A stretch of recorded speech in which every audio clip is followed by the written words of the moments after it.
Welcome to Rohit Das YouTube channel. আজকের এই video আমরা আলোচনা করব গঙ্গা রিভার সিস্টেম উপর, যেটি গঙ্গা নদীর তন্ত্রের বিষয়ে আমরা এই ভিডিও আলোচনা করব। আগের যে দুইটি ভিডিও ছিল সেই দুইটিতে, একটিতে বরাক নদী এবং আরেকটিতে ব্রহ্মপুত্র নদীর উপর আমরা আলোচনা করেছি, এবং আজকের এই ভিডিও আমরা গঙ্গা নদীর উপর আলোচনা করব।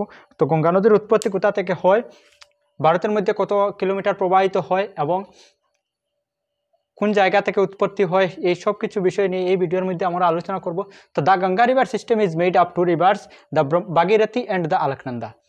তো আমরা যদি প্রকৃতপক্ষে কথা বলতে যাই, তাহলে গঙ্গা নদীর উৎপত্তি কোথা থেকে হয় না, দুইটি নদীর মিলনের পরেই গঙ্গা নদীর উৎপত্তি হয়। The Ganga is the longest river in India. Ganga নদী হচ্ছে ভারতের মধ্যে সবচেয়ে লম্বা নদী। এটির 2525 কিলোমিটার লম্বা। এটি সব ভারতের মধ্যে সবচেয়ে লম্বা নদী হচ্ছে গঙ্গা নদী। তো আমরা এই ম্যাপের মাধ্যমে আমরা বুঝে নেব গঙ্গা নদীর উৎপত্তি কিভাবে হয়। তো উত্তরকাশীর গঙ্গোত্রী গ্লেশিয়ার থেকে একটি নদীর উৎপত্তি হয়, যে নদীটির নাম হয়, এই যেটি নদী আছে এটি হচ্ছে ভাগীরথী।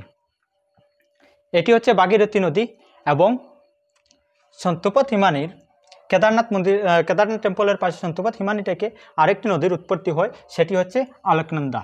এই দুটির উৎপত্তি দুই জায়গা থেকে হয়, দুটি হিমানি থেকে। হিমানি মানে গ্লেশিয়ার থেকে, এখানে গঙ্গোত্রী গ্লেশিয়ার থেকে ভাগীরথী, এবং সন্তোপত হিমানি থেকে আলকনন্দা নদী।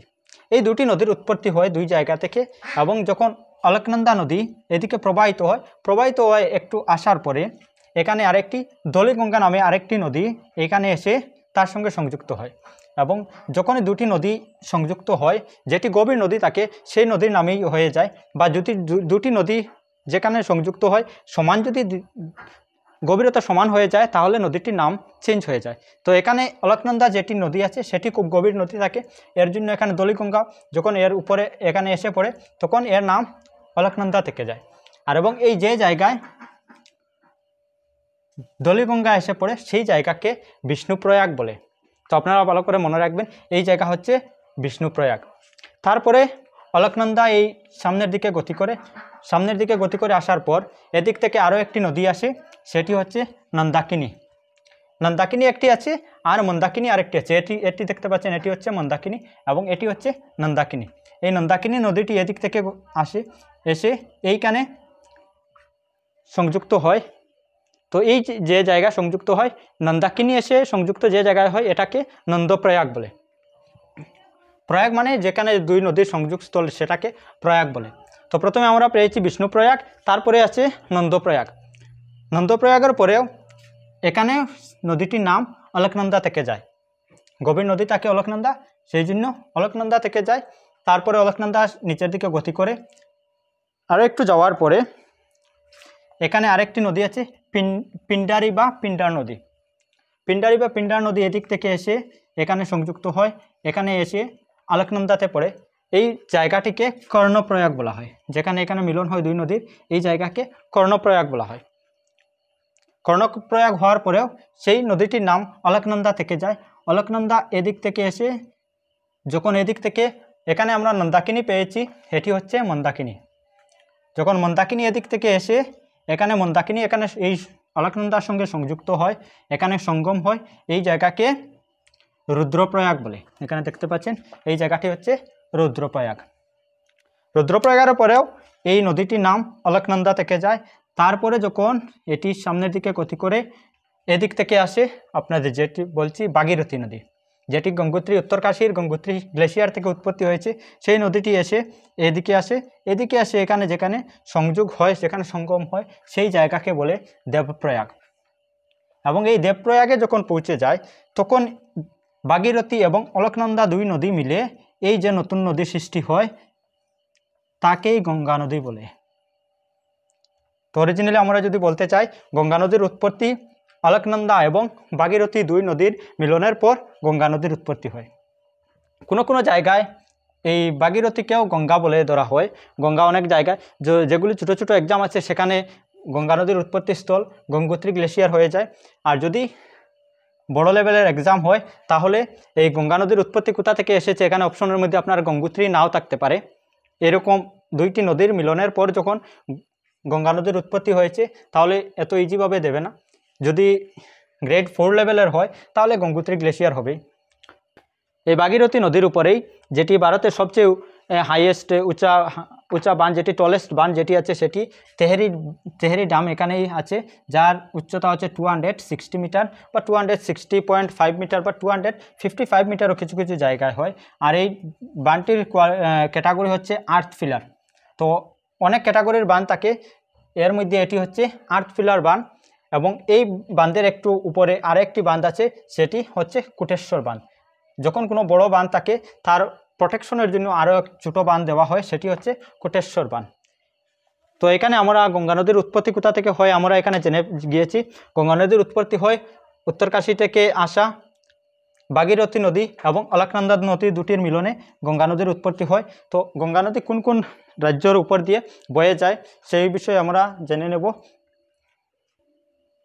তো গঙ্গা নদী প্রথমে উত্তরাখণ্ড, তারপরে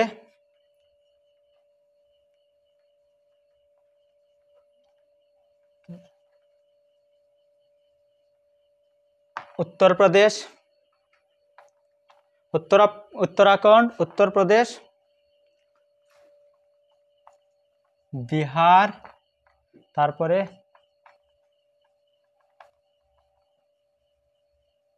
झारखंड, शॉर्टकट लिखे दिए वेस्ट बेंगल, उत्तराखंड, उत्तर प्रदेश, बिहार, झारखंड এবং ওয়েস্ট বেঙ্গল 1 2 3 4 5টি এই 5টি রাজ্যের মধ্যে দিয়ে প্রবাহিত হয় গঙ্গা নদী। এবং এই 5টি নদীর মধ্যে দিয়ে প্রবাহিত হয়ে যে এটি গিয়ে বে অফ বেঙ্গলের মধ্যে, যে আপনারা বাংলাদেশের মধ্যে আমি আগের ভিডিও বলেছিলাম বাংলাদেশের মধ্যে যখন যায় এদিক থেকে গঙ্গা নদী যখন বাংলাদেশে যায় তখন গঙ্গা নদীর নাম হয়ে যায় পদ্মা। আর এদিক থেকে যেটি ব্রহ্মপুত্র নদী আসে সেটি হয়ে যায় যমুনা। उत्तराखंड, उत्तर प्रदेश, बिहार, झारखंड এবং ওয়েস্ট বেঙ্গল হয়ে বে অফ বেঙ্গলের মধ্যে পড়ে যায় এবং সেখানে গঙ্গা নদীর নাম হয় পদ্মা হয়ে গিয়ে পদ্মা যমুনা মিলে মেঘনা নদীতে সংযুক্ত হয় এবং মেঘনা লাস্টে মেঘনা নাম হয়েই এটি বে অফ বেঙ্গলের মধ্যে পড়ে যায়, যেখানে পৃথিবীর সবচেয়ে বড় ডেল্টা তৈরি হয় যেটাকে সুন্দরবন ডেল্টা বলে। এবং এখানে যেগুলি প্রয়াগ আছে সেগুলির নাম আমরা জেনে নিই। প্রথমে হচ্ছে বিষ্ণুপ্রয়াগ,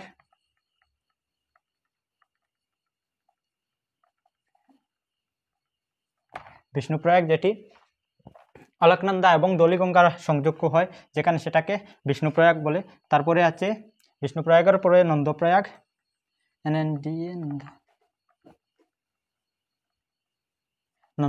নন্দপ্রয়াগ হচ্ছে এখানে নন্দাকিনী এবং অলকনন্দা নদী। থার্ড আছে এখানে কর্ণপ্রয়াগ,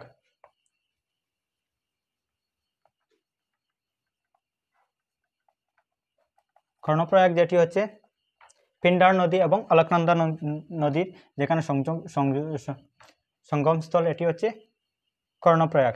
তারপরে হচ্ছে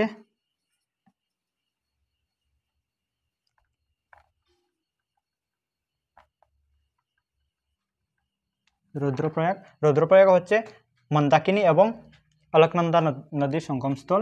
এবং লাস্ট যেটি হচ্ছে 5 নম্বর দেবপ্রয়াগ।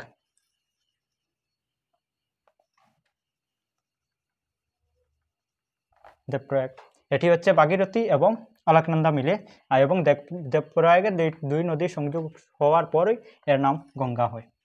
তো এখানে এই হচ্ছে 5টি পঞ্চপ্রয়াগ। এবং গঙ্গা নদীর জলে আরও একটি ভাইরাস পাওয়া যায় যেটি হচ্ছে ব্যাকটেরিওফেজ। এই ভাইরাস থাকার কারণে গঙ্গা নদীর জল সবসময় বিশুদ্ধ থাকে। এই ছিল গঙ্গা নদীর উপরের যেগুলি ইম্পর্ট্যান্ট কিছু টপিক।